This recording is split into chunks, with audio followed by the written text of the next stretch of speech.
আমন্ত্রণ দেশ বাংলায়, সঙ্গে আছি আমি লাবণ্য রহমান। শুরুতেই সংবাদ শিরোনাম।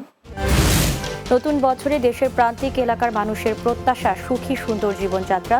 সামনের দিনগুলোতে খেয়ে পড়ে সচ্ছলভাবে চলার আকাঙ্ক্ষা সাধারণ মানুষের। এবং উত্তরের জেলাগুলোতে কনকনে শীত, ঘন কুয়াশায় চরম দুর্ভোগে শ্রমজীবী মানুষ। বছরের প্রথম মাসেই কয়েক দফায় শৈত্যপ্রবাহের আভাস।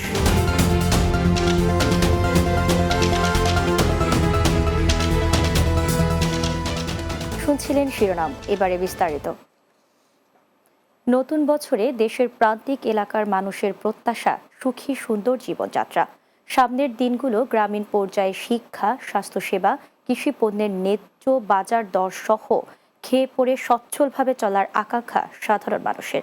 গ্রাম বাংলার সেসব কথা জানাচ্ছেন মাসুদ রানা। ক্যালেন্ডারের পাতায় ২০২৫ সাল নতুন সময়ের বার্তা নিয়ে হাজির হয়েছে। গ্রাম বাংলা তৃণমূলের মানুষও নতুন দিনের স্বপ্ন দেখেন।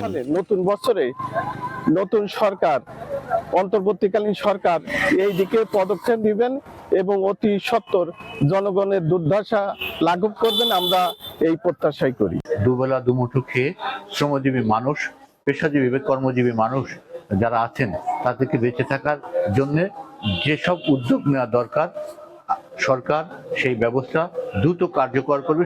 গ্রামীণ জনপদে শিক্ষা ব্যবস্থার উন্নয়ন অন্যতম প্রধান চাওয়া। বিদ্যালয়ে প্রয়োজনীয় শিক্ষক, পাঠ্য বই, নিয়মিত ক্লাস করতে হবে আশা শিক্ষার্থী ও অভিভাবকদের। নতুন বছর উপলক্ষে আমাদের অনেক কিছু চাওয়া পাওয়া ছিল। আমাদের স্কুল আছে কিন্তু স্কুলে ঠিক মতো ক্লাস হয় না। বাংলাদেশের সকল শিক্ষার্থীদের তাদের যে ন্যায্য অধিকার আছে এটা যাতে নিশ্চিত করা হয়। লটারি বাদ হয়ে যে যদি মেধা ঠিক থাকে আগের মতো, হ্যাঁ, তাহলে আমার মনে হয় যে আমার এই বাচ্চাদের জন্য অনেক ভালো হবে। প্রত্যন্ত এলাকায় স্বাস্থ্য সেবার ভরসাস্থল কমিউনিটি ক্লিনিক, সেখানে মেলে না কাঙ্ক্ষিত কোনো ডাক্তার। নতুন বছরে দেশে গ্রামের মানুষের দাবি যেন তাদের জন্য ভালো চিকিৎসকের ব্যবস্থা করা হয়। আমাদের যেগুলো কমিউনিটি ক্লিনিক আছে এই কমিউনিটি ক্লিনিকে শতভাগ চিকিৎসা নিশ্চিত করা হোক। খামারি ও মাঠের কৃষকরা চায় ফসলের ন্যায্য মূল্য নিশ্চিত করা, সিন্ডিকেট মুক্ত বাজার ব্যবস্থা। সাধারণ রোজগারের বিভিন্ন পেশার মানুষের আশা সাধ্যের মধ্যে খেয়ে পড়ে বাঁচার নিশ্চয়তা। কৃষক মানুষ কষ্ট করি, ফসল করি, কিন্তু আমরা ন্যায্য মূল্য বাজারে পাই না। সরকারের প্রতি আহ্বান থাকবে যে আমরা ভালো দাম পাই। সরকারের কাছে দাবি আমাদের এই বাজারের দ্রব্য মূল্যের দাম যেন কম থাকে বা একটা স্বাভাবিক সহনীয় পর্যায়ে থাকে। রাষ্ট্রকে সুশৃঙ্খল ভাবে করে বিশেষ করে আমাদের কৃষি খাতে তাদের নজর দৃষ্টি আকর্ষণ করবে। নদীমাতৃক এই দেশে মাছে ভাতে বাঙালি সবার ঘরে ঘরে যেন থাকে দুমুঠো স্বস্তির নিঃশ্বাস। মাসুদ রানা, বাংলা টিভি, ঢাকা। দীর্ঘদিন পর কুষ্টিয়া সদর উপজেলা বিএনপির উদ্যোগে বিশেষ কর্মী সভা অনুষ্ঠিত হয়েছে। বটতৈল সরকারি প্রাথমিক বিদ্যালয় মাঠে সভার আয়োজন করা হয়। এতে প্রধান অতিথি ছিলেন বিএনপির কেন্দ্রীয় কমিটির স্থানীয় সরকার বিষয়ক সম্পাদক ও সাবেক সংসদ সদস্য অধ্যক্ষ সোহরাব উদ্দিন। সদর উপজেলা বিএনপির আহ্বায়ক বশিরুল আলম চাঁদের সভাপতিত্বে কর্মী সভায় জেলা বিএনপির আহ্বায়ক কুতুব উদ্দিন আহমেদ, সদস্য সচিব প্রকৌশলী জাকির হোসেন সরকার সহ অন্যান্যরা বক্তব্য রাখেন। বান্দরবানের নতুন বাংলাদেশ গড়ার লক্ষ্যে তারুণ্যের উৎসব ২০২৫ উপলক্ষে বর্ণাঢ্য র্যালি অনুষ্ঠিত হয়েছে। মঙ্গলবার যুব ও ক্রীড়া মন্ত্রণালয়ের বাস্তবায়নে জেলা প্রশাসন বান্দরবানের আয়োজনে একটি বর্ণাঢ্য র্যালি অনুষ্ঠিত হয়। এতে উপস্থিত ছিলেন জেলা প্রশাসক শাহ মোজাহিদ উদ্দিন, অতিরিক্ত জেলা প্রশাসক উম্মে কুলসুম, মোহাম্মদ আবু তালেব, অতিরিক্ত পুলিশ সুপার হোসাইন মোহাম্মদ রায়হান কাজেমি, পার্বত্য চট্টগ্রাম নাগরিক পরিষদের কেন্দ্রীয় কমিটির চেয়ারম্যান কাজী মোহাম্মদ মুজিবুর রহমান সহ অন্যান্যরা। পৌষের মাঝামাঝি সময়ে উত্তরের জেলাগুলোতে কনকনে শীত অব্যাহত রয়েছে। ঘন কুয়াশায় আচ্ছন্ন হয়ে পড়েছে পথ, ঘাট ও প্রকৃতি। উত্তরের হিমালয় থেকে বয়ে আসা হিমশীতল ঠান্ডা বাতাস আর ঘন কুয়াশায় জনজীবন ও প্রকৃতি যেন জমাট হয়ে আসে। ঘর থেকে বের হতে না পেরে চরম দুর্ভোগে পড়ছেন শ্রমজীবী মানুষ। ফলে খড়কুটো জ্বালিয়ে শীত নিবারণের চেষ্টা করছেন অনেকে। এছাড়া প্রচণ্ড ঠান্ডার কারণে তিস্তা ও ধরলার নদী পাড়ের লোকজন দুর্ভোগে পড়েছে। এদিকে নতুন বছরের প্রথম মাসে কয়েক দফায় শৈত্যপ্রবাহ বয়ে যাওয়ার আভাস দিয়েছে আবহাওয়া অধিদপ্তর। শরীয়তপুর সদর হাসপাতালে অনিয়মের অভিযোগে অভিযান পরিচালনা করেছে দুর্নীতি দমন কমিশন দুদক। মঙ্গলবার হাসপাতালের রন্ধনশালা, ফার্মেসি, বিভিন্ন ওয়ার্ড এবং স্টোররুমে এই অভিযান পরিচালনা করেন মাদারীপুর সমন্বিত জেলা কার্যালয়ের উপ সহকারী পরিচালক সাইদুর রহমান অপু। এ সময় হাসপাতালে ভর্তি হওয়া রোগীদের নিম্নমানের খাবার সরবরাহ এবং পরিমাণে কম দেওয়ার বিষয়টি উঠে আসে। এছাড়াও স্টোররুমে রোগীদের সরবরাহকৃত ঔষধের গরমিল সহ নানা অনিয়মের সত্যতা পায় দুদক। অনিয়মের বিষয়গুলো সদর হাসপাতালের তত্ত্বাবধায়ক হাবিবুর রহমানের কাছে তুলে ধরেন।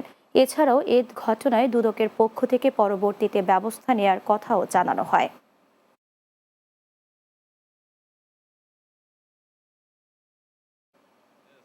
দেশ বাংলায় নিচ্ছি বিরতি, ফিরে এসে অন্যান্য সংবাদের সাথে আরও যা থাকছে।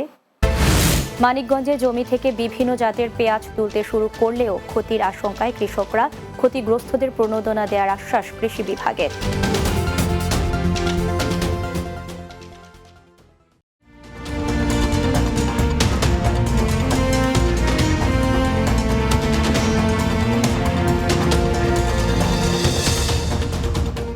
বিরতির পর দেশ বাংলায় স্বাগত আরও একবার। মানিকগঞ্জে জমি থেকে বিভিন্ন জাতের পেঁয়াজ তুলতে শুরু করলেও এবার ক্ষতির আশঙ্কা করছেন কৃষকরা। পেঁয়াজ রোপণের পর অতিবৃষ্টির কারণে উৎপাদন কম হওয়া এবং সঠিক মূল্য না পাওয়ার আশঙ্কা তাদের। কৃষি বিভাগ বলছে ক্ষতিগ্রস্ত কৃষকদের প্রণোদনা দেয়া হবে। মানিকগঞ্জ প্রতিনিধি ওহিদুর রহমান রানার তথ্য ও ভিডিও চিত্রে ডেস্ক রিপোর্ট। মানিকগঞ্জ জেলার শিবালয় উপজেলা উঁচু জমিতে মরিকাটা, কিং, তাহেরপরি, রানী, সম্রাট সহ বিভিন্ন জাতের পেঁয়াজ তুলতে শুরু করেছেন কৃষকরা।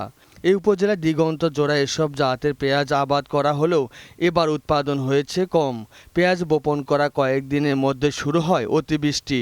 এতে গজিয়ে ওঠার আগেই জমিতে পৌঁছে যায় অনেক পেঁয়াজ। অন্যান্য বছর শতক প্রতি 2 মণ করে পেঁয়াজ উৎপাদন হলেও এবার অধিকাংশ জমিতে ফলন হচ্ছে 1 মণ করে। সারের দাম বেশি, কীটনাশক সারের দাম বেশি, ঔষধের দাম বেশি। বীজের দাম তো অতিরিক্ত কম, মানে ফসলের দিকে কম হয়েছে। জমিতে পাহিতে 50,000 করে লস হবে। পেঁয়াজ চাষিরা সাথী ফসল হিসেবে লাউ, মরিচ, মিষ্টি কুমড়া ও মূলা সহ অন্যান্য ফসল আবাদ করায় এই ক্ষতি কাটিয়ে উঠতে পারবেন বলে মনে করছেন তারা। পেঁয়াজের সাথে সাথী ফসল যেমন মরিচ, মিষ্টি লাউ, পাইনা লাউ, এগুলো যদি ফলন ভালো হয়, দাম যদি ভালো পাওয়া যায়, তাহলে আশা করা যায় ভালো হবে। আবহাওয়া অনুকূলে আছে, প্রতিকূলতা কাটিয়ে কৃষকরা লাভবান হবেন বলে জানালেন জেলা কৃষি সম্প্রসারণ অধিদপ্তরের উপপরিচালক। উত্তম পরিচর্যার মাধ্যমে এবং আবহাওয়া অনুকূলে থাকা কৃষকেরা যে ফলন পেয়েছে, ফলনে কিছুটা প্রথমের দিকে যে ক্ষতি হয়েছে সেই ক্ষতিটা কাটিয়ে উঠে তারা এখন মোটামুটি আশা লাভের মুখ দেখছে। কৃষি সম্প্রসারণ অধিদপ্তরের তথ্য মতে জেলায় এবার 7,035 হেক্টর জমিতে পেঁয়াজের আবাদ হয়েছে। ভুক্তভোগী যেতে যেতে এইদিকে কাজ শেষ। Desk report, Bangla TV. ব্রাহ্মণবাড়িয়ায় বিসিক শিল্পনগরীর পরিত্যক্ত মালামাল কেনা নিয়ে বিএনপির 2 পক্ষের মধ্যে সংঘর্ষ হয়েছে। মঙ্গলবার সদর উপজেলার বুধল ইউনিয়নের নন্দনপুর গ্রামে এই ঘটনা ঘটে। এ সময় বেশ কয়েকটি বাড়িঘর ভাঙচুর ও ধানের গোলায় আগুন দেয়া হয়। সংঘর্ষে উভয় পক্ষের অন্তত 10 জন আহত হয়। আহতরা জেলা সদর হাসপাতাল সহ বিভিন্ন প্রাইভেট ক্লিনিকে চিকিৎসা নিয়েছে। সদর থানার ভারপ্রাপ্ত কর্মকর্তা মোহাম্মদ মোজাফফর হোসেন বলেন, একটি বিস্কিট কোম্পানির ডাস্ট মালামাল কেনা নিয়ে বিএনপির 2 নেতার পক্ষ নিয়ে 2 গ্রামবাসী সংঘর্ষে জড়ায়। খবর পেয়ে পুলিশ সহ আইনশৃঙ্খলা বাহিনী ঘটনাস্থলে গিয়ে পরিস্থিতি নিয়ন্ত্রণে আনে। এ সময় 4 রাউন্ড ফাঁকা গুলি ছোড়া হয়। বর্তমানে পরিস্থিতি শান্ত রয়েছে। নাটোরের বাগাতিপাড়ায় জমি ভোগ দখলে বাধা দেয়া, মারধর ও হত্যা চেষ্টার অভিযোগে সংবাদ সম্মেলন করেছে ভুক্তভোগী 16 পরিবার। উপজেলার পাকা ইউনিয়নের মালিগাছা এলাকায় নিজ বাড়িতে এক সংবাদ সম্মেলনে এসব অভিযোগ করেন ভুক্তভোগী পরিবার। বাগাতিপাড়া মডেল থানার ওসি অমিনুল হক জানান, 2 পক্ষকে নিয়ে থানায় মীমাংসার জন্য বসা হয়, কিন্তু এক পক্ষ হট্টগোল করে চলে যায়। পাবনায় কামিল মাদ্রাসায় বার্ষিক পরীক্ষার ফলাফল প্রকাশ, পুরস্কার বিতরণ ও অভিভাবক সমাবেশ অনুষ্ঠিত হয়েছে। মঙ্গলবার কামিল মাদ্রাসার আয়োজনে মাঠ চত্বরে এই পুরস্কার বিতরণ ও অভিভাবক সমাবেশ অনুষ্ঠিত হয়। কামিল মাদ্রাসার অধ্যাপক আনসারুল্লাহ সভাপতিত্বে এতে প্রধান অতিথি ছিলেন কামিল মাদ্রাসার সভাপতি ও জেলা প্রশাসক মোহাম্মদ মুফিজুল ইসলাম।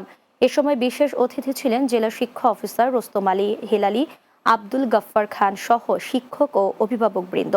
পরে অতিথিরা বার্ষিক পরীক্ষার ফলাফল প্রথম, দ্বিতীয়, তৃতীয় স্থান অধিকারকারীদের হাতে পুরস্কার বিতরণ করেন।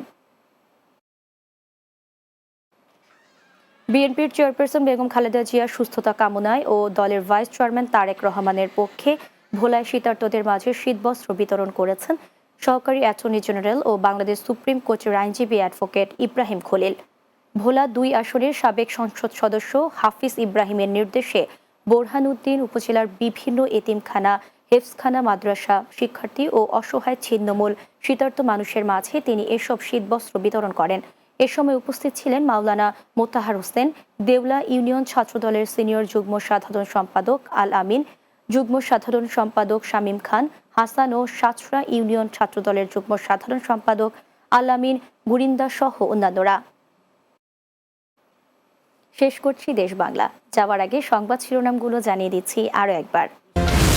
নতুন বছরে দেশের প্রান্তিক এলাকার মানুষের প্রত্যাশা সুখী সুন্দর জীবনযাত্রা, সামনের দিনগুলোতে খেয়ে পড়ে সচ্ছলভাবে চলার আকাঙ্ক্ষা সাধারণ মানুষের। উত্তরের জেলাগুলোতে কনকনে শীত, ঘন কুয়াশায় চরম দুর্ভোগে শ্রমজীবী মানুষ, বছরের প্রথম মাসে কয়েক দফায় শৈত্যপ্রবাহের আভাস।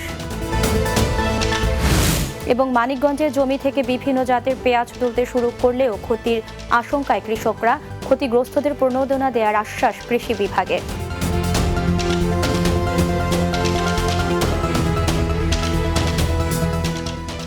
এই ছিল দেশ বাংলায়। আমাদের পরবর্তী সংবাদ বিকেল 4:30 দিনের বাংলা দেখার আমন্ত্রণ রইল। এতক্ষণ সঙ্গে থাকার জন্য ধন্যবাদ সবাইকে।